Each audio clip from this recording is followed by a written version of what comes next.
ಭರವಸೆಯ ಆಯುರ್ವೇದ ವೈದ್ಯೆ ಡಾಕ್ಟರ್ ಮಧು ಹೆಗಡೆ. ಉತ್ತರ ಕನ್ನಡ ಜಿಲ್ಲೆಯ ಕಲ್ಲಳ್ಳಿ ಎಂಬ ಕುಗ್ರಾಮದಲ್ಲಿ ಜನಿಸಿದ ಡಾಕ್ಟರ್ ಮಧು ಹೆಗಡೆ ಅವರ ಸಾಧನೆ ಶ್ಲಾಘನೀಯ. ಆಯುರ್ವೇದದಲ್ಲಿ ಎಪಿ ಥೆರಪಿ ಎಂಬ ವಿಷಯದ ಮೇಲೆ ಥೈಲ್ಯಾಂಡ್ನಲ್ಲಿ ನಡೆದ ಬಿಇ 2024 ಅಂತಾರಾಷ್ಟ್ರೀಯ ಸಮ್ಮೇಳನದಲ್ಲಿ ಪ್ರಬಂಧ ಮಂಡಿಸುವ ಮೂಲಕ ಭಾರತವನ್ನು ಇವರು ಪ್ರತಿನಿಧಿಸಿದರು.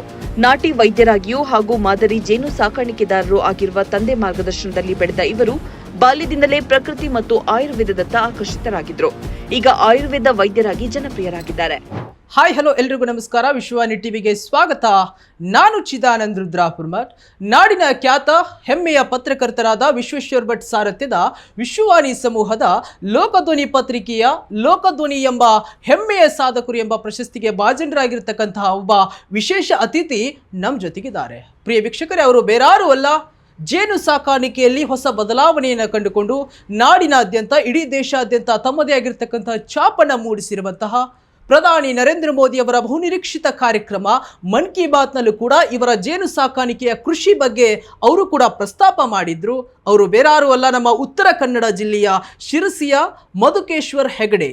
ಇವರ ಪುತ್ರಿ ಡಾಕ್ಟರ್ ಮಧುಕೇಶ್ವರ್ ಹೆಗಡೆ ಅವರು ಕೂಡ ಇವತ್ತು ಆಯುರ್ವೇದಿಕ ವೈದ್ಯೆಯಾಗಿ ಇವತ್ತು ಶಿರಸಿ ಭಾಗದಲ್ಲಿ ತಮ್ಮದೇ ಆಗಿರ್ತಕ್ಕಂಥ ಒಂದು ಕ್ಲಿನಿಕ್ ಅನ್ನು ಸ್ಥಾಪಿಸಿ ಇವತ್ತು ಹೊಸ ಹೆಸರನ್ನ ಮಾಡಲಿಕ್ಕೆ, ಹೊಸ ಸಾಧನೆಯನ್ನ ಮಾಡಲಿಕ್ಕೆ ದಾಪುಗಾಲನ್ನು ಇಟ್ಟಿದ್ದಾರೆ. ನಮ್ಮ ವಿಶ್ವವಾಣಿ ಸಮೂಹದ ವತಿಯಿಂದ ಇವತ್ತು ಅನೇಕ ಸಂಘ ಸಂಸ್ಥೆಗಳನ್ನ ಗುರುತಿಸಿ ಎಲೆಮೆರೆ ಕಾಯಿ ಅಂತಿರುವ ಸಾಧಕರನ್ನ ಗುರುತಿಸಿ ಇವತ್ತು ಲೋಕಧ್ವನಿ ಹೆಮ್ಮೆಯ ಸಾಧಕರು ಎಂಬ ಪ್ರಶಸ್ತಿಯನ್ನ ನೀಡಿ ಗೌರವಿಸ್ತಾ ಇದ್ದಾರೆ. ಹಾಗಾಗಿ ಇವರ ಆಯುರ್ವೇದಿಕ ಒಂದು ಸಾಧನೆಯು ಕೂಡ ಅದ್ಭುತವಾಗಿರುವಂಥದ್ದು. ಯಾಕಂತಂದ್ರೆ ಈಗಿನ ಮಾಡರ್ನ್ ಮೆಡಿಸಿನ್ ನಲ್ಲಿ ಇಂಗ್ಲಿಷ್ ಮೆಡಿಸಿನ್ ನ ಒಂದು ಹೆಸರಾಂತ ಮಟ್ಟದಲ್ಲಿ ಆಯುರ್ವೇದಿಕ ಎಂಬುದು ಕೂಡ ನಮ್ಮ ಭಾರತೀಯ ಒಂದು ಸಂಸ್ಕೃತಿ, ಅದರದೇ ಆಗಿರ್ತಕ್ಕಂಥ ಒಂದು ಹೆಸರು, ಇತಿಹಾಸ, ಹಿನ್ನೆಲೆ ಕೂಡ ಇದೆ. ಹಾಗಾಗಿ ಇದನ್ನ ಮುಂದುವರಿಸಿಕೊಂಡು ಹೋಗಬೇಕು ಎನ್ನುವಂತಹ ರೀತಿಯಲ್ಲಿ ತಮ್ಮ ತಂದೆಯವರ ಮಧುಕೇಶ್ವರ್ ಹೆಗಡೆಯವರ ಮಾರ್ಗದರ್ಶನದಲ್ಲಿ ಒಂದು ಕಷ್ಟಪಟ್ಟು ಬೆಳೆಸಿ ಇವತ್ತು ಡಾಕ್ಟರ್ ಮಧು ಹೆಗಡೆಯವರು ಕೂಡ ವೈದ್ಯೆಯಾಗಿ ಕಾರ್ಯವನ್ನು ನಿರ್ವಹಿಸ್ತಾ ಇದ್ದಾರೆ. ಬನ್ನಿ, ಅವರು ನಮ್ಮ ಜೊತೆಗಿದ್ದಾರೆ. ಇವತ್ತು ಅವರ ಸಾಧನೆಯ ಹಾದಿ ಹೇಗಿದೆ, ಆಯುರ್ವೇದಿಕಿನ ಶಕ್ತಿ ಯಾವ ರೀತಿ ಇದೆ, ಎಲ್ಲವನ್ನ ತಿಳ್ಕೊಂಡು ಬರೋಣ.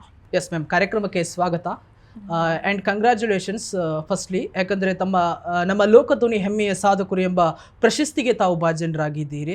ಸೊ ಹಾಗಾಗಿ ತಾವು ಆಯುರ್ವೇದಿಕ ವೈದ್ಯ ಆಗಬೇಕು ಎನ್ನುವಂತಹ ಕನಸು ಹೇಗೆ ಬಂತು? ಯಾಕಂದರೆ ತಮ್ಮ ತಂದೆಯವರ ಸಾಧನೆ ಅದ್ಭುತ. ಪ್ರಧಾನಿ ಮೋದಿ ಅವರಿಂದ ಹಿಡಿದು ಅನೇಕ ಕೇಂದ್ರ ಸಚಿವರು, ರಾಜ್ಯ ನಾಯಕರು, ಅನೇಕರು ಹೊಗಳಿಕೆಯಿಂದ ಕೂಡಿರುವಂತಹ ಸಾಧನೆ ತಮ್ಮ ತಂದೆಯವರದು. ತಾವು ಆಯುರ್ವೇದಿಕ ವೈದ್ಯ ಆಗಬೇಕು ಎನ್ನುವ ಕನಸು ಹೇಗೆ ಬಂತು, ಹೇಗೆ ಅಂತ? ನಮಸ್ಕಾರ ಎಲ್ಲರಿಗೂ. ಡಾಕ್ಟರ್ ಮಧು ಹೆಗಡೆ ಮಾತಾಡ್ತಿರೋದು. ನಾನು ಚಿಕ್ಕ ವಯಸ್ಸಿಂದ ನನ್ನ ತಂದೆಯವ್ರ ಜೊತೆಗೆ, ಅವರು ನಾಟ್ಯ ವೈದ್ಯರಾಗಿರೋದ್ರಿಂದ ಅವ್ರನ್ನ ನೋಡ್ತಾ ಬೆಳೆದಿದ್ದೇನೆ. ಹಾಗಾಗಿ ನಾನು ಕಲಿತು ಚೆನ್ನಾಗಿ ಆಯುರ್ವೇದ ವೈದ್ಯೆಯಾಗಿ ಸಾಧನೆ ಮಾಡಬೇಕು ಅಂತ ಚಿಕ್ಕ ವಯಸ್ಸಿಂದ ಮನಸ್ಸಿನಲ್ಲಿತ್ತು. ಅದಕ್ಕಾಗಿ ನಾನು ಆಯುರ್ವೇದನೇ ಚೂಸ್ ಮಾಡ್ಕೊಂಡಿದ್ದೀನಿ. ಈಗ ಪ್ರಸ್ತುತ ನಾನು ಮಧುಸಂಜೀವಿನಿ ಆಯುರ್ವೇದ ಕ್ಲಿನಿಕಲ್ಲಿ ರೋಗಿಗಳಿಗೆ ಚಿಕಿತ್ಸೆಯನ್ನು ನೀಡ್ತಾ ಇದ್ದೇನೆ. ನಾನು BAMS ಅನ್ನು ಮುಗಿಸಿರೋದು ಸಿದ್ದಾಪುರದ ಧನ್ವಂತರಿ ಆಯುರ್ವೇದ ಮಹಾವಿದ್ಯಾಲಯದಲ್ಲಿ 2023ರಲ್ಲಿ ಕಂಪ್ಲೀಟ್ ಮಾಡಿದ್ದೇನೆ. ಆನಂತರ 2024ರಲ್ಲಿ ನಾನು ನನ್ನ ಕ್ಲಿನಿಕನ್ನು ತೆರೆದಿದ್ದೇನೆ. ಮ್ಯಾಮ್, ತಮ್ಮ ಕ್ಲಿನಿಕಲ್ಲಿ ಏನೆಲ್ಲ ಫೆಸಿಲಿಟೀಸ್ ಇದೆ ಅಂತ ಆಯುರ್ವೇದಕ್ಕೆ ಸಂಬಂಧಪಟ್ಟ ಹಾಗೆ? ಇಲ್ಲಿ ನಾನು ಕನ್ಸಲ್ಟೇಷನ್ಸ್ ಮಾಡ್ತೇನೆ. ಆನಂತರ ಕೆಲವೊಂದು ಪಂಚಕರ್ಮದಲ್ಲಿ ಮೈನರ್ ಥೆರಪೀಸನ್ನು ಮಾಡ್ತಾ ಇದ್ದೇನೆ. ಲೈಕ್ ಶಿರೋದಾರ, ಆನಂತರ ಕಟಿಬಸ್ತಿ, ಜಾನುಬಸ್ತಿ, ಮುಖಲೇಪ, ಆನಂತರ ಹೀಗೆ ಕೆಲವೊಂದಿಷ್ಟು ಪಂಚಕರ್ಮ ಥೆರಪಿಗಳನ್ನು ಮಾಡ್ತಾ ಇದ್ದೇನೆ. ಓಕೆ, ಅದರ ರಿಸಲ್ಟ್ ಯಾವ ರೀತಿ ಇದೆ ಮ್ಯಾಮ್? ಅದ್ರ ಬಗ್ಗೆ ಅದು ಪಂಚಕರ್ಮ ಥೆರಪಿ ಅಂತ ಅಂದರೆ ಅಂದರೆ ಬೇರೆ ಬೇರೆ ಪ್ರೊಸೀಜರಿಗೆ ಇಂತಿಷ್ಟು ಟೈಮ್ ಅಂತ ಇರುತ್ತೆ. ನಾವು 5 ದಿನಗಳ ಕಾಲ ಅಥವಾ 7 ದಿನ ಅಥವಾ 15 ದಿನಗಳ ಕಾಲದಲ್ಲಿ ಮಾಡಬೇಕಾಗತ್ತೆ. ಅಷ್ಟರ ನಂತರ ತುಂಬ ಜನ ಎಷ್ಟೋ 20 ವರ್ಷದಿಂದ 60 ವರ್ಷದಿಂದ ಹಾಗೆ ನೋವನ್ನು ಅನುಭವಿಸ್ತಾ ಇದ್ದವರು ಕೂಡ ನನ್ನ ಹತ್ರ ಟ್ರೀಟ್ಮೆಂಟ್ ತಗೊಂಡ ನಂತರ ಕಡಿಮೆ ಆಗಿದೆ ಅಂತ ಹೇಳಿದ್ದಾರೆ. ಮ್ಯಾಮ್, ಈಗ ಮಾಡರ್ನ್ ಮೆಡಿಸಿನಲ್ಲಿ ಇಂಗ್ಲೀಷ್ ಮೆಡಿಸಿನ್ ತುಂಬ ಯೂಸ್ ಮಾಡ್ತಾರೆ ಪಬ್ಲಿಕ್. ಸೊ ಹಾಗಾಗಿ ಈ ಆಯುರ್ವೇದಿಕ ಅನ್ನುವಂಥದ್ದು ಎಷ್ಟು ಇಂಪಾರ್ಟೆನ್ಸ್ ಆಗುತ್ತೆ ಪಬ್ಲಿಕ್ ಲೈಫಲ್ಲಿ ಅಂತ ಹೇಳಿ ಮ್ಯಾಮ್? ತುಂಬ ಜನರು ಆಯುರ್ವೇದ ಅಂದರೆ ಕೇವಲ ಗಂಟು ನೋವು, ಕೀಲು ನೋವಿಗಷ್ಟೇ ಮೆಡಿಸಿನ್ ಇರುತ್ತೆ ಅಂತ ಅಂದ್ಕೊಂಡಿರ್ತಾರೆ. ಆದರೆ ಜ್ವರ, ಥಂಡಿ, ಹಾಗೆ ಎಸಿಡಿಟಿ ಸಮಸ್ಯೆ ಇರ್ಬೋದು, ಅಥವಾ ಮೇಜರ್ ಸರ್ಜರಿ ಬೇಕಾಗಿರುವಂತಹ ಕೆಲವೊಂದು ಡಿಸ್ಕ್ ಪ್ರೊಲ್ಯಾಪ್ಸ್ ಇರ್ಬೋದು, ಅಂಥದ್ದಕ್ಕೂ ಕೂಡ, ಮತ್ತು ವೆರಿಕೋಸ್ ವೇನ್ ಇರ್ಬೋದು, ಅಂಥದ್ದಕ್ಕೂ ಕೂಡ ಆಯುರ್ವೇದದಲ್ಲಿ ಔಷಧಿ ಇದೆ. ಮ್ಯಾಮ್ ತಾವು ಲಾಟ್ ಆಫ್ ಕಂಟ್ರೀಸ್ಗಳಲ್ಲಿ ಪ್ರೆಸೆಂಟೇಷನ್ ಕೂಡ ಕೊಟ್ಟಿದ್ದೀರಾ. ನೆಕ್ಸ್ಟು ಬೇರೆ ಬೇರೆ ಸ್ಟೇಟ್ಗಳಲ್ಲಿ ಕೂಡ ಬೇರೆ ಬೇರೆ ಸಬ್ಜೆಕ್ಟ್ ವೈಸ್ ಪ್ರೆಸೆಂಟೇಷನ್ ಕೂಡ ಮಾಡಿದ್ದೀರಾ. ಯಾವ ಸಬ್ಜೆಕ್ಟ್ ಆಧಾರದಲ್ಲಿ ಮಾಡಿದ್ರಿ, ಹೇಗಿತ್ತು ಮ್ಯಾಮ್ ಅಲ್ಲಿನ ಒಂದು ಮೆಮೊರೀಸ್? ನಾನು ಮೊದಲನೇದಾಗಿ ಮಧ್ಯಪ್ರದೇಶದಲ್ಲಿ ವಿರುದ್ಧ ಆಹಾರಗಳ ಬಗ್ಗೆ ಪ್ರೆಸೆಂಟೇಷನ್ ಮಾಡಿದ್ದೆ. ಅಂದರೆ ಕೆಲವೊಂದು ಆಹಾರಗಳನ್ನು ನಾವು ಸೇವಿಸೋದ್ರಿಂದ ಅದರಿಂದ ಏನೇನು ದುಷ್ಪರಿಣಾಮಗಳಾಗುತ್ತೆ ಅಂತ. ಈಗ ಎಕ್ಸಾಂಪಲ್ಲು ಹಣ್ಣು ಮತ್ತು ಹಾಲನ್ನು ಮಿಕ್ಸ್ ಮಾಡಿ ತೊಗೊಳೋದು ಅಥವಾ ಮಿಲ್ಕ್ ಶೇಕ್ಗಳಾಗಿ ಬಳಸೋದು, ಅದರಿಂದ ಏನೇನು ತೊಂದರೆ ಆಗುತ್ತೆ, ಸ್ಕಿನ್ ಡಿಸೀಸ್ ಬರುತ್ತೆ ತುಂಬ, ಮತ್ತು ಅಸಿಡಿಟಿ ಸಮಸ್ಯೆ ಬರುತ್ತೆ, ಅಥವಾ ಮುಂದೊಂದು ದಿನಗಳಲ್ಲಿ ಅಂದರೆ ತುಂಬ ವರ್ಷಗಳು ಅದೇ ರೀತಿ ಕಂಟಿನ್ಯೂ ಮಾಡಿದರೆ ಅರ್ಥ್ರೈಟಿಸ್ ಸಮಸ್ಯೆ ಸಹ ಬರಬಹುದು. ಹಾಗೆ ಮತ್ತು ವಿರುದ್ಧ ಆಹಾರಗಳಲ್ಲಿ ತುಂಬ ಇದೆ. ಈ ಕೋಲ್ಡ್ ಡ್ರಿಂಕ್ಸ್ ಕುಡಿದ ನಂತರ ಅಥವಾ ಕೋಲ್ಡ್ ಡ್ರಿಂಕ್ಸ್ ಮತ್ತು ಚಿಪ್ಸು ಈ ಥರ ಕರೆದಿರೋ ಪದಾರ್ಥಗಳನ್ನ ಒಟ್ಟಿಗೆ ಸೇವಿಸುವಂಥದ್ದು, ಅಂದರೆ ಎಣ್ಣೆ ಪದಾರ್ಥ ಮತ್ತು ಕೋಲ್ಡ್ ಆಗಿರುವಂಥದ್ದು, ಆ ಥರ ಸೇವಿಸೋದ್ರಿಂದ ತುಂಬ ಆರೋಗ್ಯಕ್ಕೆ ಹಾನಿ ಆಗುತ್ತೆ ಅಂತ. ಎಸ್, ಥೈಲ್ಯಾಂಡ್ನಲ್ಲೂ ಕೂಡ ತಾವು ಜೇನಿನ ಮಹತ್ವ ಯಾವ ರೀತಿ ಇರುವಂಥದ್ರ ಬಗ್ಗೆ ಕೂಡ ಪ್ರೆಸೆಂಟೇಷನ್ ಮಾಡಿದ್ರಿ. ಸೊ ಅದರ ಒಂದು ವಿಶೇಷತೆ ಏನು ಮ್ಯಾಮ್ ಅಂತ? ಜೇನುತುಪ್ಪವನ್ನು ಆಯುರ್ವೇದದಲ್ಲಿ ತುಂಬ ಹೇರಳವಾಗಿ ಬಳಕೆ ಮಾಡ್ತೇವೆ ನಾವು. ಲೈಕ್ ಜಾಮ್ ಅಂದರೆ ಲೇಹ ಪ್ರಿಪ್ರೇಷನ್ ಇರ್ಬೋದು, ಅಥವಾ ಕೆಲವೊಂದು ಮೆಡಿಸಿನ್ಗೆ ನಾವು ಅನುಪಾನವಾಗಿ ಬಳಸ್ತೀವಿ. ಅಂದರೆ ಅಲಾಂಗ್ ವಿತ್, ಅಂದರೆ ಈಗ ಅಲೋಪತಿಕ್ ಮೆಡಿಸಿನ್ ಎಲ್ಲ ನೀರು ಜೊತೆಗೆ ತಗೊಳ್ಳೋದಿರುತ್ತಲ್ಲ, ಹಾಗೆ ನಾವು ಜೇನುತುಪ್ಪ ಜೊತೆಗೆ ಟ್ಯಾಬ್ಲೆಟ್ ಇರ್ಬೋದು ಅಥವಾ ಕೆಲವೊಂದು ಚೂರ್ಣಗಳಿರ್ಬೋದು, ಅದನ್ನು ಜೇನುತುಪ್ಪದಲ್ಲಿ ಬಳಕೆ ಅದ್ರ ಜೊತೆಗೆ ತಗೊಳ್ಳೋದಕ್ಕೆ ಕೊಡ್ತೇವೆ. ಯಾಕೆ ಅಂದರೆ ಜೇನುತುಪ್ಪಕ್ಕೆ ಯೋಗವಾಹಿ ಅನ್ನೋ ಗುಣ ಇದೆ, ಅಂದರೆ ವೆಹಿಕಲ್ ಆಗಿ ಆ್ಯಕ್ಟ್ ಆಗುತ್ತೆ. ನಾವು ಕೊಟ್ಟಿರೋ ಮೆಡಿಸಿನ್ನು ಕರೆಕ್ಟಾಗಿ ಅದರದ್ದು ಯಾವ ಜಾಗದಲ್ಲಿ ತೊಂದರೆ ಇರುತ್ತಲ್ಲ ಅದಕ್ಕೆ ತಲುಪೋದಕ್ಕೆ ಹೆಲ್ಪ್ ಮಾಡುತ್ತೆ ಜೇನುತುಪ್ಪ. ಅದ್ರ ಬಗ್ಗೆ ನಾನು ಥೈಲ್ಯಾಂಡ್ನಲ್ಲಿ ಪ್ರೆಸೆಂಟೇಷನ್ ಮಾಡಿದ್ದೆ. ಎಸ್, ನೆಕ್ಸ್ಟ್ ಡೈಲಿ ರೂಟೀನ್ ಯಾವ ಥರ ಇರಬೇಕು ಮ್ಯಾಮ್ ಆಯುರ್ವೇದಿಕ ಒಂದು ಬಳಸ್ಕೊಂಡು ಜನರು ಆರೋಗ್ಯ ದೃಷ್ಟಿಯಿಂದ ಅಂತ ಹೇಳಿ? ಆಯುರ್ವೇದದ ಪ್ರಕಾರ ಡೈಲಿ ರೂಟೀನ್ ಮಾಡಬೇಕು ಅಂದರೆ ಬ್ರಾಹ್ಮಿ ಮುಹೂರ್ತದಲ್ಲಿ ಹೇಳ್ಬೇಕಾಗುತ್ತೆ. 4:30ಇಂದ 5 o'clock ಒಳಗಡೆ. ಆನಂತರ ಪ್ರಾಣಾಯಾಮ ಮಾಡಬೇಕು ಬೆಳಗ್ಗೆ. ಆನಂತರ ಇಡೀ ದಿನದಲ್ಲಿ ಏನು ನಾವು ಆಹಾರವನ್ನು ತಗೊಳ್ತೀವಲ್ಲ ಅದರಲ್ಲಿ ಫಸ್ಟು ಅತಿ ಅಂದರೆ ಹೆಚ್ಚು ನ್ಯೂಟ್ರಿಷನ್ ಇರೋದನ್ನು ಬೆಳಗ್ಗೆ ಫಸ್ಟು ತಿನ್ನಬೇಕಾಗುತ್ತೆ. ಈಗ ಕೆಲವೊಬ್ಬರು ಈ ಪ್ರೋಟೀನ್ ಶೇಕನ್ನು ಕುಡಿತಾರಲ್ಲ, ಹಾಗೆ ಮಾಡಬಾರ್ದು.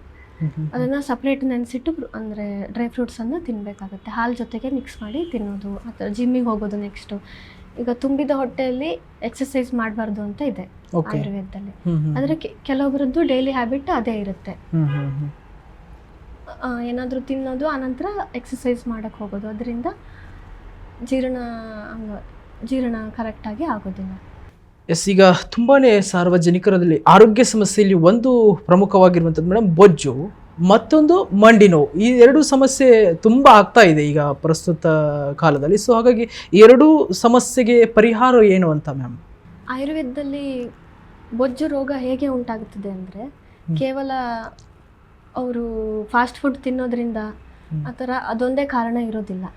ಅಥವಾ ಪ್ರತಿದಿನ ಅದು ಹೆಲ್ದಿಯಾಗಿರೋದನ್ನು ತಿಂದರೂ ಸಹ ಕೆಲವೊಬ್ಬರಿಗೆ ಜೀರ್ಣಶಕ್ತಿ ಇಲ್ಲದೇ ಇದ್ದಾಗ ಅದು ಬ್ಯಾಡ್ ಕೊಲೆಸ್ಟ್ರಾಲ್ ಆಗಿ ಸ್ಟೋರ್ ಆಗುತ್ತೆ. ಈ ಕರೆದಿರೋ ಪದಾರ್ಥನೇ ತಿನ್ನಬೇಕು ಅಂತ ಏನಿಲ್ಲ, ತಿಂದಿರೋ ಹೆಲ್ದಿ ಫುಡ್ ಸಹ ಕೆಲವೊಂದು ಸಲ ಆ ಥರ ಆಗಿ ಸ್ಟೋರ್ ಆಗ್ಬೋದು. ಅದು ಯಾವಾಗ ಆಗುತ್ತೆ ಅಂದರೆ ಹಸಿವು ಆಗದೇ ಇದ್ದಾಗ ತಿಂದರೆ, ಅಥವಾ ರಾತ್ರಿ ಲೇಟ್ ನೈಟ್ ಫುಡ್ ಎಲ್ಲ ತಿಂತಾರಲ್ಲ ಆ ಟೈಪ್ ತಿಂದರೆ, ಆವಾಗ ಅದು ಫ್ಯಾಟ್ ಆಗಿ ಸ್ಟೋರ್ ಆಗ್ತಾ ಹೋಗುತ್ತೆ. ಮತ್ತು ಕೂತ್ಕೊಂಡಲ್ಲೇ ಇರೋದು ಹೆಚ್ಚಿಗೆ, ಏನು ಡೈಲಿ ವರ್ಕಿಂಗ್, ಏನು ಎಕ್ಸಸೈಸ್ ಏನು ಮಾಡದೇ ಇರೋದು, ಆ ಥರ ಇದ್ದಾಗಲೂ ಸಹ ಈ ಸಮಸ್ಯೆ ಕಾಣಿಸ್ಕೊಳ್ಳುತ್ತೆ. ಆಯುರ್ವೇದದಲ್ಲಿ ನಾನು ಫಸ್ಟಿಗೆ ಮೇನಾಗಿ ಹೇಳೋದು ಏನು ಅಂದರೆ ಬೊಜ್ಜಿಗೆ ಅವರು ದಿನನಿತ್ಯದ ಚಟುವಟಿಕೆಗಳನ್ನು ಸರಿಯಾಗಿ ಮಾಡಬೇಕು. ಕರೆಕ್ಟ್ ಟೈಮಿಗೆ ಊಟ, ತಿಂಡಿ, ನಿದ್ದೆ ಎಲ್ಲ ಮಾಡಬೇಕು. ರಾತ್ರಿ ಮಲಗೋದಕ್ಕಿಂತ ಅಂದರೆ ಸಂಜೆ 7:30ಇಂದ 8:30 ಒಳಗಡೆ ಊಟ ಮಾಡಬೇಕಾಗತ್ತೆ. ಆವಾಗ ತಿಂದಿರೋ ಆಹಾರ ಕರೆಕ್ಟಾಗಿ ಜೀರ್ಣ ಆಗಿ ಅದು ಫ್ಯಾಟ್ ಆಗಿ ಸ್ಟೋರ್ ಆಗೋದಿಲ್ಲ. ಮತ್ತು ಕೆಲವೊಂದು ಸಲ ಸೆಡೆಂಟರಿ ಲೈಫ್ ಸ್ಟೈಲಿಂದ ಬರುತ್ತೆ. ಈಗ ಆಫೀಸ್ನಲ್ಲಿ ತುಂಬ ಹೊತ್ತು ವರ್ಕ್ ಮಾಡ್ತಾ ಕೂತ್ಕೊಂಡೇ ಇರೋದು, ಒಂದೇ ಕಡೆ ಓಡಾಡದೇ ಇರೋದು, ಅವಾಗೆಲ್ಲ ಈ ಥರ ಪ್ರಾಬ್ಲಮ್ಸು ಅವರಿಗೆ ಹೆಚ್ಚು ಬರುತ್ತೆ. ಮತ್ತು ತುಂಬ ಜನ ಅಂದ್ಕೊಳ್ತಾರೆ ಬೊಜ್ಜಿದ್ರೆ ಕೇವಲ ಡಯಟ್ ಮಾಡ್ತೀನಿ ಅಂತ ತುಂಬ ಮಾಡಿದರೆ ಸರಿ ಹೋಗುತ್ತೆ ಅಂತ ಅಂದ್ಕೊಳ್ತಾರೆ. ಆದರೆ ಡಯಟ್ ಮಾಡೋದ್ರಿಂದ ಏನು ತಿಂದನೇ ಇರೋದು, ಕೇವಲ ಹಸಿ ತರಕಾರಿಗಳನ್ನು ಅಷ್ಟೇ ತಿನ್ನೋದು, ಈ ಥರ ಎಲ್ಲ ಮಾಡೋದ್ರಿಂದ ಅದು ಸರಿ ಹೋಗೋದಿಲ್ಲ. ತುಂಬ ಜನಕ್ಕೆ ಅದು ತಪ್ಪು ಕಲ್ಪನೆ ಇದೆ. Yes. ಹಸಿ ತರಕಾರಿಗಳು, ಮೊಳಕೆ ಬರೋ ಕಾಳುಗಳು ಎಲ್ಲದನ್ನು ಸಹ ಆಯುರ್ವೇದದಲ್ಲಿ ಏನು ಹೇಳಿದ್ದಾರೆ ಅಂದರೆ ಚೆನ್ನಾಗಿ ಬೇಯಿಸಿನೇ ತಿನ್ನಬೇಕು, ಓಕೆ ಅವಾಗಷ್ಟೇ ಕರೆಕ್ಟಾಗಿ ಜೀರ್ಣ ಆಗುತ್ತೆ ಅಂತ. ಓಕೆ. ಮಂಡಿ ನೋವು ಮಂಡಿ ನೋವಿಗೆ ಮಂಡಿ ನೋವು ಯಾಕೆ ಬರುತ್ತೆ ಅಂದರೆ ಈಗ ತುಂಬ ಮಿನರಲ್ಸ್ ಅಥವಾ ವಿಟಮಿನ್ಸ್ ಎಲ್ಲ ಕೊರತೆ ಆದಾಗ, ಮತ್ತು ತುಂಬ ಏನಾದರೂ ಅವರು ವೇಟಿಗೆ ಏನಾದರೂ ಆದಾಗ ಆ ಥರ ಬರುತ್ತೆ. ಮೂಳೆ ಒಂದಕ್ಕೊಂದು ಸವಕಳಿ ಆಗಿ ಒಂದಕ್ಕೊಂದು ಉಜ್ಕೊಳ್ಳೋದ್ರಿಂದ ಮೂಳೆಗಳು ಆವಾಗ ನೋವು ಶುರುವಾಗುತ್ತೆ. ಅದಕ್ಕೆ ಏನು ಮಾಡಬೇಕು ಅಂದರೆ ಮೊದಲನೇದಾಗಿ ವೇಟ್ ಕಡಿಮೆ ಮಾಡೋದಕ್ಕೆ ನಾವು ಮೆಡಿಸಿನ್ಸ್ ಕೊಡ್ತೇವೆ. ಆನಂತರ ಲೋಕಲ್ ಟ್ರೀಟ್ಮೆಂಟ್ ಥೆರಪಿ ಇರುತ್ತೆ, ಜಾನುಬಸ್ತಿ ಅಂತ ಮಾಡ್ತೇವೆ. ಅಂದರೆ ನಾವು ಆಯುರ್ವೇದದಲ್ಲಿ ಒಂದು ಮಾಷ ಪಿಷ್ಟಿಯನ್ನು ಕಟ್ಟಿ ವಾಲ್ ಟೈಪ್ ಮಾಡಿ ಮೊಣಕಾಲಿಗೆ, ಅದರಲ್ಲಿ 1 ಅವರು ಮೆಡಿಕೇಟೆಡ್ ಆಯಿಲನ್ನು, ಅದರಲ್ಲಿ ಬಿಸಿ ಆಯಿಲನ್ನು ಪೋರ್ ಮಾಡ್ತೇವೆ. ನನ್ನ ರೋಗಿಗಳಿಗೆ ಉಪಯೋಗ ಆಗಲಿ ಅಂತಂತ ಹೇಳಿ, ಯಾಕೆ ಅಂದರೆ ಪ್ರತಿಯೊಂದನ್ನು 1.5 ಗಂಟೆ 2 ಗಂಟೆ ನಾನು ಅವರಿಗೆ ಹೇಗಿರಬೇಕು ಅಂತ ಎಕ್ಸ್ಪ್ಲೇನ್ ಮಾಡೋಕ್ಕೆ ಆಗೋದಿಲ್ಲ ಅಂಥೇಳಿ ಒಂದು ಬುಕ್ ಬರೆದಿದ್ದೇನೆ, ಬೊಜ್ಜಿನ ಸಮಸ್ಯೆ ಬಗ್ಗೆ. ಆಧುನಿಕ ಜಗತ್ತಿನಲ್ಲಿ ಆಯುರ್ವೇದ, ಅದರಲ್ಲಿ ಭಾಗ 1 ಒಬೆಸಿಟಿ ಬಗ್ಗೆ ಬರೆದಿದ್ದೇನೆ. ಇದರಲ್ಲಿ ಒಬೆಸಿಟಿ ಬರೋದಕ್ಕೆ ನಾನು ಹೇಳಿದ್ನಲ್ಲ ಕಾರಣಗಳು ಏನು ಅಂತ, ಕಾರಣಗಳೇನು ಮತ್ತು ಅದಕ್ಕೆ ಏನೇನು ಆಯುರ್ವೇದದಲ್ಲಿ ಚಿಕಿತ್ಸೆಗಳಿದೆ, ಮತ್ತು ಆಹಾರದಲ್ಲಿ ಏನನ್ನ ಸೇವಿಸಬೇಕು ಹಾಗೆ ಏನನ್ನ ಸೇವನೆ ಮಾಡಬಾರ್ದು. ಮತ್ತು ಪಥ್ಯ ಅಂತ ಅಂದರೆ ಕೇವಲ ಆಹಾರ ಅಷ್ಟೇ ಅಲ್ಲ, ಪಥ್ಯ ವಿಹಾರದಲ್ಲಿ ಇರುತ್ತೆ. ಯಾವ್ಯಾವ ಥರದ್ದು ವ್ಯಾಯಾಮಗಳನ್ನು ಅಥವಾ ಯೋಗಾಸನಗಳನ್ನು, ಪ್ರಾಣಾಯಾಮಗಳನ್ನು ಮಾಡಿದರೆ ಒಳ್ಳೆಯದು, ಯಾವ ಊಟ ತಿಂಡಿಯಲ್ಲಿ ಹಾಗೆ ಪ್ರತಿಯೊಂದು ತರಕಾರಿಗಳು ಯಾವುದನ್ನು ಸೇವಿಸಬೇಕು, ಮತ್ತು ಹಣ್ಣುಗಳನ್ನು ಯಾವ್ದ್ಯಾವ್ದು ಸೇವಿಸಬೇಕು, ಅಂದರೆ ಬೊಜ್ಜನ್ನು ಕಡಿಮೆ ಮಾಡ್ಕೊಳ್ಳೋದಕ್ಕೆ ಅದನ್ನು ಬರೆದಿದ್ದೇನೆ ಈ ಬುಕ್ಕನ್ನು. ಎಸ್ ಮ್ಯಾಮ್, ಈಗ 27ರ ವಯಸ್ಸಲ್ಲಿ ಕೂಡ ತಾವು ಈಗಾಗಲೇ ಅನೇಕ ರಾಜ್ಯಗಳನ್ನು ಸುತ್ತಾಡಿದ್ದೀರಾ, ಅನೇಕ ದೇಶಗಳಿಗೂ ಕೂಡ ಭೇಟಿ ಕೊಟ್ಟಿದ್ದೀರಾ, ಪ್ರೆಸೆಂಟೇಷನ್ ಕೂಡ ಮಾಡಿದ್ದೀರಾ, ಆಯುರ್ವೇದಿಕ್ ಡಾಕ್ಟರ್ ಕೂಡ ಆದರೆ, ನೆಕ್ಸ್ಟ್ ಶಿರ್ಸಿಲಿ ಒಂದು ಕ್ಲಿನಿಕ್ ಕೂಡ ಹಾಕಿದ್ದೀರಾ. What next ma'am? ಏನು ಡ್ರೀಮ್ ಇದೆ ನಿಮ್ಮದು? ಇನ್ನೂ ಯಾವ ಹಂತಕ್ಕೆ ಹೋಗಬೇಕು, ಈ ರೀತಿಯಾಗಿರ್ತಕ್ಕಂಥ ಸಾಧನೆ ಮಾಡಬೇಕು ಎಂಬ ಛಲ ತಮ್ಮಲ್ಲಿದೆ? ಯಾಕಂದರೆ ತಮ್ಮ ತಂದೆಯವರು ಹಾಕಿಕೊಟ್ಟಿರ್ತಕ್ಕಂಥ ಮಾರ್ಗದರ್ಶನದಲ್ಲಿ ಇಲ್ಲಿಯವರೆಗೆ ಬಂದಿದ್ದೀರಾ, ಅವರು ಕೂಡ ಕಷ್ಟಪಟ್ಟು ನಿಮ್ಮನ್ನು ಬೆಳೆಸಿದ್ದಾರೆ. ನೆಕ್ಸ್ಟು ನಿಮ್ಮದು ಉನ್ನತ ಕನಸು ಏನಿದೆ ಮ್ಯಾಮ್ ಅಂತೇಳಿ? ನಾನು ಆಯುರ್ವೇದ ವೈದ್ಯೆಯಾಗಿ ಅಷ್ಟೇ ಅದನ್ನು ಮುಂದುವರಿಸೋದು ಬದಲು ಇನ್ನೂ ಹೆಚ್ಚಿನ ಸಾಧನೆ ಮಾಡಬೇಕು ಅಂತ ಅಂದ್ಕೊಂಡಿದ್ದೀನಿ. ಅಂದರೆ ಆಯುರ್ವೇದದ ಔಷಧಿಗಳನ್ನು ಸಂರಕ್ಷಣೆ ಮಾಡುವಂಥದ್ದು. ಯಾಕೆಂದರೆ ಈಗಿನ ಕಾಲದಲ್ಲಿ ತುಂಬ ಔಷಧಿ ಗಿಡಗಳು ನಶಿಸಿ ಹೋಗ್ತಾ ಇದೆ. ಯಾಕೆಂದರೆ ಜನರಿಗೆ ಅದ್ರ ಬಗ್ಗೆ ತಿಳುವಳಿಕೆ ಕೊಡಬೇಕು ಅಂತ ಅಂದ್ಕೊಂಡಿದ್ದೀನಿ. ಅಂದರೆ ಈಗ ನಮ್ಮ ರಾಜ್ಯ ಬಿಟ್ಟು ಬೇರೆ ರಾಜ್ಯಗಳಲ್ಲೂ ಕೂಡ, ಯಾಕೆಂದರೆ ತುಂಬ ಜನರಿಗೆ ಅದರ ಬಗ್ಗೆ ಮಾಹಿತಿ ಇಲ್ಲ, ಯಾವುದು ಔಷಧಿ ಗಿಡಗಳು ಮತ್ತು ಯಾವುದು ಕಳೆ ಸಸ್ಯಗಳು ಅಂತ. ಅವರು ಅದನ್ನು ಸಂರಕ್ಷಣೆ ಮಾಡೋದ್ರಿಂದ ಮುಂದಿನ ದಿನಗಳಲ್ಲಿ ನಾವು ಆಯುರ್ವೇದ ಔಷಧಿ ತಯಾರು ಮಾಡೋದಾಗ ನಮಗೆ ಅದರ ಕೊರತೆ ಆಗೋದಿಲ್ಲ, ರಾ ಮಟೀರಿಯಲ್ಸ್. ಹಾಗೆ ಅದೇ ನಿಟ್ಟಿನಲ್ಲಿ ನಾನು ತುಂಬ ಆಯುರ್ವೇದಿಕ್ ಔಷಧಿ ಸಸ್ಯಗಳನ್ನು ಡಿಜಿಟಲ್ ಡಾಕ್ಯುಮೆಂಟೇಷನ್ ಕೂಡ ಮಾಡಬೇಕು ಅಂತ 1500ಕ್ಕಿಂತ ಜಾಸ್ತಿ ಮೆಡಿಸಿನಲ್ ಪ್ಲ್ಯಾಂಟನ್ನು ನಾನೇ ಫೋಟೋ ಕ್ಯಾಪ್ಚರ್ ಮಾಡಿದ್ದೀನಿ.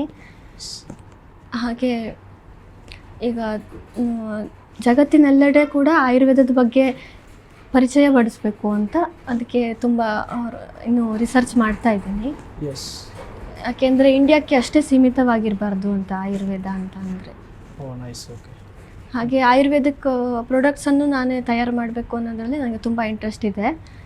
ಈಗ ಸದ್ಯಕ್ಕೆ ನಾನು ಲಿಪ್ ಬಾಮನ್ನು ತಯಾರು ಮಾಡಿದ್ದೇನೆ. ಜೇನುಮೇಣ, ಕೊಬ್ಬರಿ ಎಣ್ಣೆ ಮತ್ತು ಬೀಟ್ರೋಟ್ ಪೌಡರ್ ಹಾಕಿ ಮಾಡಿದ್ದೇನೆ ನ್ಯಾಚುರಲ್ ಆಗಿ. ಲಿಪ್ ಪಿಗ್ಮೆಂಟೇಷನ್ಗೆ ಮತ್ತು ಲಿಪ್ ಕ್ರ್ಯಾಕ್ ಏನಾದರೂ ಬಂದರೆ ಚಳಿಗಾಲದಲ್ಲಿ ತುಂಬ ಉಪಯೋಗಕಾರಿಯಾಗಿದೆ. ಹಾಗೆ ನೆಕ್ಸ್ಟು ರಿಸರ್ಚ್ ಮಾಡ್ತಾ ಇರೋದು ನಾನೀಗ ಮೆಲಾಸ್ಮಾದ ಬಗ್ಗೆ. ಯಾಕೆಂದರೆ ಅಲೋಪತಿಕ್ ಮೆಡಿಸಿನಲ್ಲಿ ತುಂಬ ಲೇಸರ್ ಟ್ರೀಟ್ಮೆಂಟ್ಸು ಅಥವಾ ಸ್ಟೆರಾಯ್ಡ್ ಕ್ರೀಮ್ಸು ಅಪ್ಲೈ ಮಾಡೋದಕ್ಕೆ ಹೇಳ್ತಾರೆ. ಆಯುರ್ವೇದದಲ್ಲಿ ನಾನು ನ್ಯಾಚುರಲ್ ಪ್ರಾಡಕ್ಟ್ಸನ್ನು ಲೈಕ್ ಎಷ್ಟಿ ಮಧು ಚೂರ್ಣ ಆಗಿರ್ಬೋದು ಅಥವಾ ನ್ಯಾಚುರಲಿ ಫರ್ಮೆಂಟೆಡ್ ಆಲ್ಕೋಹಾಲಿಕ್ ಪ್ರಿಪ್ರೇಷನ್ಸ್ ಇರುತ್ತೆ, ಕಾಂಜಿ ಮಂಡ ಅಂತ, ಅದನ್ನು ನಾನು ಅಪ್ಲೈ ಮಾಡಿ ತುಂಬ ರಿಸಲ್ಟ್ಸ್ ಈಗಾಗಲೇ ಕಂಡುಕೊಂಡಿದ್ದೀನಿ. ಅದನ್ನು ರಿಸರ್ಚ್ ಪೇಪರ್ ಪ್ರೆಸೆಂಟ್ ಮಾಡಬೇಕು ಅಂತ ಇದ್ದೀನಿ ನೆಕ್ಸ್ಟ್ ಇಯರು. ಹಾಗೆ ನನ್ನದೇ ಆದ ಸ್ವಂತದ್ದು ಒಂದು ಪಂಚಕರ್ಮ ಸೆಂಟರನ್ನು ಮಾಡಬೇಕು ಅಂತ ಮಾಡಿದ್ದೇನೆ. ಹಾಗೆ ತುಂಬ ಬಡ ಜನರಿಗೆ ಆಯುರ್ವೇದ ಟ್ರೀಟ್ಮೆಂಟು ತುಂಬ ಕಾಸ್ಟ್ಲಿ ಇರೋದ್ರಿಂದ ಪಂಚಕರ್ಮ ಎಲ್ಲ ನಾನೇ ಅಂದರೆ ಸಣ್ಣ ಫ್ಯಾಕ್ಟ್ರಿ ಮಾಡಿಕೊಂಡು ಅಲ್ಲೇ ನ್ಯಾಚುರಲ್ಲಾಗಿ ಪ್ರಿಪೇರ್ ಮಾಡಿ ಮೆಡಿಸಿನನ್ನು ಹಾಗೆ ಫ್ರೀಯಾಗಿ ಒಂದಿಷ್ಟು ಜನಕ್ಕೆ ಬಡವರಿಗೆ ಟ್ರೀಟ್ಮೆಂಟ್ ಕೊಡಬೇಕು ಅಂತ ಮಾಡಿದ್ದೇನೆ ಮುಂದಿನ ದಿನಗಳಲ್ಲಿ. ಮ್ಯಾಮ್, ತಮ್ಮ ಒಂದು ಅಚೀವ್ಮೆಂಟನ್ನು ಗುರುತಿಸಿ ಇವತ್ತು ನಮ್ಮ ವಿಶ್ವಾನಿ ಸಮೂಹದ ವಿಶ್ವೇಶ್ವರ ಭಟ್ ನೇತೃತ್ವದ ಲೋಕಧ್ವನಿ ಪತ್ರಿಕೆಯ ಲೋಕಧ್ವನಿ ಹೆಮ್ಮೆಯ ಸಾಧಕರು ಎಂಬ ಪ್ರಶಸ್ತಿಯನ್ನು ನೀಡಿ ತಮಗೆ ಗೌರವಿಸಲಾಗ್ತಾ ಇದೆ. ಚೀಫ್ ಮಿನಿಸ್ಟರ್ ಸಿದ್ದರಾಮಯ್ಯನವರು ತಮಗೆ ಆ ಕಾರ್ಯಕ್ರಮದಲ್ಲಿ ತಮಗೆ ಪ್ರಶಸ್ತಿಯನ್ನು ನೀಡುವರಿದ್ದಾರೆ.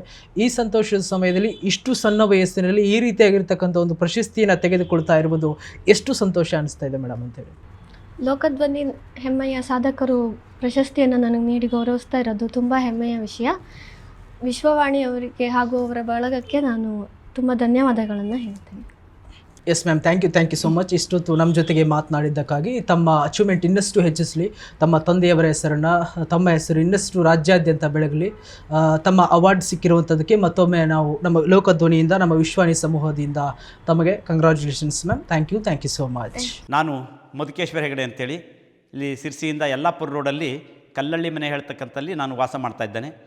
ನನ್ನ ಮಗಳು ಮಧುಕೇಶ್ವರ ಹೆಗಡೆ ಅಂಥೇಳಿ, ಅವಳು ಮಧು ಸಂಜೀವಿನಿ ಆಯುರ್ವೇದ ಕ್ಲಿನಿಕ್ ಹೇಳುವಂಥ ಒಂದು ಕ್ಲಿನಿಕ್ಕನ್ನು ಸಿರ್ಸಿಯಲ್ಲಿ ಹೋಟೆಲ್ ಮಧುವನ ಎದುರಿನಲ್ಲಿ ಈಗ ಮಾಡಿಕೊಂಡಿದ್ದಾಳೆ. ನಿಜವಾಗಿ ಒಂದು ಜೀವನಕ್ಕೆ ಒಂದು ಅರ್ಥಪೂರ್ಣ ಅಂತ ಹೇಳಬೇಕು. ನನ್ನ ಮಗಳನ್ನು ನಾನು ಹೇಳಿದರೂ ಕೂಡ ಅದು ಅತಿಶಯೋಕ್ತಿ ಆಗಲಿಕ್ಕಿಲ್ಲ. ಯಾಕೆಂದರೆ ನನ್ನ ಮಗಳು ಬಹಳ ಒಂದು ಬಡತನದಲ್ಲಿ ತನ್ನದೇ ಆದಂತಹ ಒಂದು ಕಷ್ಟಗಳನ್ನು ಎದುರಿಸಿ ಅವಳು BAMS ಓದಿದ್ಲು. BAMS ಸಿದ್ದಾಪುರದ ಧನ್ವಂತರಿ ಕಾಲೇಜಿನಲ್ಲಿ ಪೂರೈಸಿ ನಂತರದಲ್ಲಿ ಅವಳು ಇಂಟರ್ನ್ಶಿಪ್ಪನ್ನು ಕೂಡ ಇಲ್ಲಿ ಬೈರುಂಬೆಯಲ್ಲಿ ಮಾಡಿದ್ಲು. ನಂತರದಲ್ಲಿ ಅವಳು ತಾನೇ ಸ್ವತಃ ಒಂದು ಕ್ಲಿನಿಕ್ಕನ್ನು ಪ್ರಾರಂಭ ಮಾಡಬೇಕು ಅನ್ನತಕ್ಕಂತಹ ಒಂದು ನಿಟ್ಟಿನಲ್ಲಿ ತನ್ನದೇ ಆದಂತಹ ಒಂದಿಷ್ಟು ಯೋಚನೆಯೊಂದಿಗೆ ಅವಳು ಈ ಒಂದು ಕ್ಲಿನಿಕ್ಕನ್ನು ಓಪನ್ ಮಾಡಿದ್ಲು. ಪ್ರಾರಂಭಿಕ ಹಂತದಲ್ಲಿ ಅವಳಿಗೆ ಸ್ವಲ್ಪ ಜನ ಆಗ್ತಾರ ಅಥವಾ ಜನರಿಗೆ ತಾನೊಂದು ಸೇವೆ ಕೊಡಬಲ್ಲೆನೋ ಹೇಳ್ತಕ್ಕಂತಹದ್ದು ಸ್ವಲ್ಪ ಅವಳಿಗೆ ಡೌಟ್ ಇತ್ತು. ಆದರೆ ಸ್ಟಾರ್ಟ್ ಮಾಡಿ ಮೊದಲು ಸ್ವಲ್ಪ ಅವಳಿಗೆ ಸ್ವಲ್ಪ ಕಷ್ಟ ಅನಿಸಿತು. ಕೊನೆಗೆ ತಾನು ಒಂದು ಜನರಿಗೆ ಒಳ್ಳೆ ರೀತಿಯ ಇದನ್ನು ಕೊಟ್ಟಾಗ, ಆರೈಕೆಯನ್ನು ಕೊಟ್ಟಾಗ ಜನರು ಕೂಡ ಬಂದೇ ಬರ್ತಾರೆ ಹೇಳ್ತಕ್ಕಂತಹ ಒಂದು ನಿಟ್ಟಿನಲ್ಲಿ ಅವಳು ಆ ಒಂದು ಕ್ಲಿನಿಕ್ನಲ್ಲಿ ಕೆಲವೊಂದು ಬೇರೆ ಬೇರೆ ಥೆರಪಿಗಳನ್ನು ಶುರು ಮಾಡಿದ್ಲು. ಅವಳು ಮಾಸ್ಕ್ ಹೇರ್ ಮಾಸ್ಕು ಅಥವಾ ಇದನ್ನು ಥೆರಪಿ ಏನು ಫೇಸ್ ಪ್ಯಾಕ್ ಮಾಡ್ತಕ್ಕಂಥದ್ದು, ಈ ಥರ ಎಲ್ಲವನ್ನು ಕೂಡ ಫೇಸ್ ಮಾಸ್ಕ್ ಇರ್ಬೋದು, ಈ ಥರ ಒಂದಿಷ್ಟು ಇದನ್ನು ಮಾಡಿದಾಗ ಅವಳಿಗೆ ಈಗ ಹೆಚ್ಚಿನ ಜನರು ಬರ್ತಾ ಇದ್ದಾರೆ. ಬಹಳ ಒಳ್ಳೆ ಇದರಿಂದ ಬಹಳ ಅನುಕೂಲ ಆಗಿದೆ ಅನ್ನತಕ್ಕಂಥದ್ದನ್ನು ಕೂಡ ಜನರು ತಿಳಿಸ್ತಾ ಇದ್ದಾರೆ. ಅವಳು ಮೂಲತಃ ಒಂದು ತಾನು ಏನಾದರೂ ಒಂದು ಮಾಡುವಾಗ ಏನೋ ಒಂದು ಉತ್ತಮವಾದಂತಹದ್ದನ್ನು ಮಾಡಬೇಕು, ಜನರಿಗೆ ಒಳ್ಳೆಯ ಸೇವೆಯನ್ನು ಕೊಡಬೇಕು. ಬರೇ ತನಗೆ ದುಡ್ಡು ಮುಖ್ಯ ಅಲ್ಲ, ಜನರಿಗೆ ಕೊಟ್ಟಿರತಕ್ಕಂತಹ ಸೇವೆ ಅದು ಉಪಯೋಗಕಾರಿಯಾಗಿರಬೇಕು, ಅದು ಚೆನ್ನಾಗಿ ಆಗಬೇಕು ಅನ್ನತಕ್ಕಂತಹ ನಿಟ್ಟಿನಲ್ಲಿ ಅವಳು ಈ ಒಂದು ಕ್ಲಿನಿಕ್ಕನ್ನು ಓಪನ್ ಮಾಡಿದ್ಲು.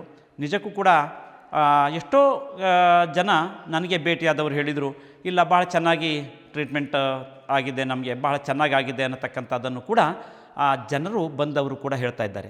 ಹಾಗಾಗಿ ನಿಜವಾಗೂ ಕೂಡ ಈ ಒಂದು ನಾನು ಜೇನು ಸಾಕಾಣಿಕೆ ಮಾಡ್ತಕ್ಕಂಥವನು, ಹಾಗೂ ಈ ಪಾರಂಪರಿಕ ಪದ್ಧತಿಯಲ್ಲಿ ಕೆಲವೊಂದಿಷ್ಟು ಜನರಿಗೆ ಕೆಲವೊಂದು ಕಾಯಿಲೆಗಳಿಗೆ ಮಾತ್ರ ನಾನು ಮೆಡಿಸಿನನ್ನು ಕೊಡ್ತೇನೆ.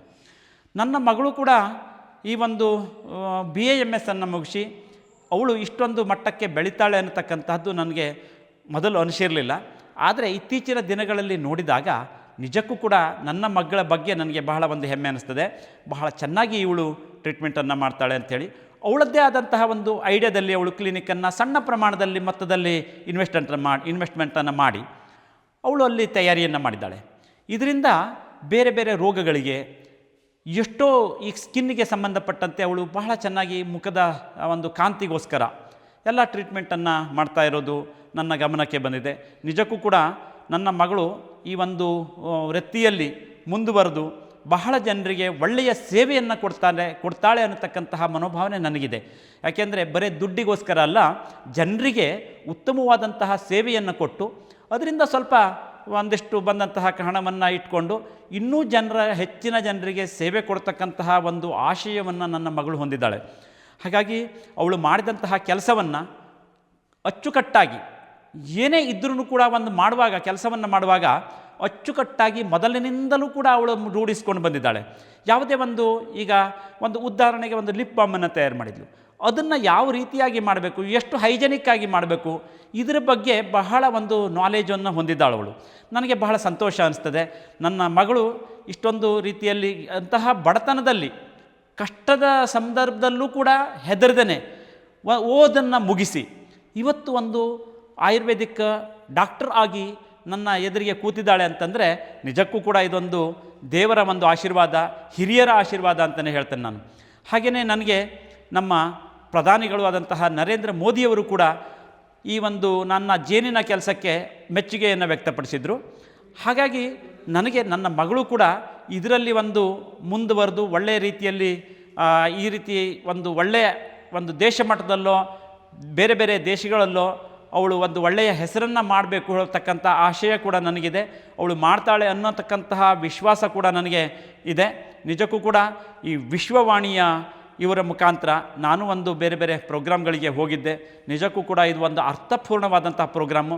ನನಗೆ ವಿಶ್ವವಾಣಿಯ ಮುಖಾಂತರ ನಮ್ಮನ್ನು ಕಾಂಟ್ಯಾಕ್ಟ್ ಮಾಡಿದಾಗ ನನಗೆ ಬಹಳ ಸಂತೋಷ ಆಯಿತು. ನನ್ನ ಮಗಳ ಇದರೊಳಗೆ ಒಂದು ಒಳ್ಳೆಯ ಅವಕಾಶ ಸಿಕ್ಕಿದೆ. ಈ ವಿಶ್ವವಾಣಿ ಅಂತಂದರೆ ನನಗೆ ಬಹಳ ಒಂದು ಮೆಚ್ಚುಗೆಯ ಇದು ನ್ಯೂಸ್ ಇದು. ಹಾಗಾಗಿ ಅವರ ಮುಖಾಂತರ ನನ್ನ ಮಗಳ ಪರಿಚಯ ಹೊರಗಿನ ಜನರಿಗೆ ಆಗ್ತದೆ ಅನ್ನತಕ್ಕಂಥದ್ದನ್ನು ತಿಳಿದಾಗ ನನಗೆ ಎಲ್ಲಿಲ್ಲದ ಸಂತೋಷ ಆಯಿತು.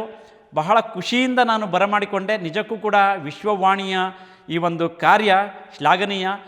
ಒಳ್ಳೆಯ ಎಲೆಮರೆ ಕಾಯಿಗಳನ್ನು ಹುಡುಕಿ ಹೊರಗಿನ ಜನರಿಗೆ ಒಂದು ಅವರ ಒಂದು ನೈಪುಣ್ಯತೆಯನ್ನು ತೋರಿಸ್ತಕ್ಕಂತಹ ಕೆಲಸವನ್ನು ಮಾಡ್ತಾ ಇರತಕ್ಕಂತಹ ವಿಶ್ವವಾಣಿಯ ಎಲ್ಲ ಕಾರ್ಯಕರ್ತರಿಗೂ ನನ್ನ ನಮನವನ್ನು ಹೇಳ್ತೇನೆ. ಮತ್ತಷ್ಟು ವೈವಿಧ್ಯಮಯ ಸುದ್ದಿಗಳಿಗಾಗಿ ನೋಡ್ತಾ ಇರಿ ವಿಶ್ವವಾಣಿ ಟಿವಿ. ನಮಸ್ಕಾರ. ಲೋಕಧ್ವನಿ ಹೆಮ್ಮೆಯ ಸಾಧಕರು ಪ್ರಶಸ್ತಿ ಪ್ರದಾನ ಸಮಾರಂಭದ ಪ್ರಮುಖ ಪ್ರಾಯೋಜಕರು fortune group, Parva group, MRG group, Amrit noni, Diego finance, Adigas Yatra, the Baldota group, KDCC bank, Om group of hotels ಮತ್ತು ಸಹಜೀವನ ಕಲ್ಯಾಣ ಫೌಂಡೇಶನ್.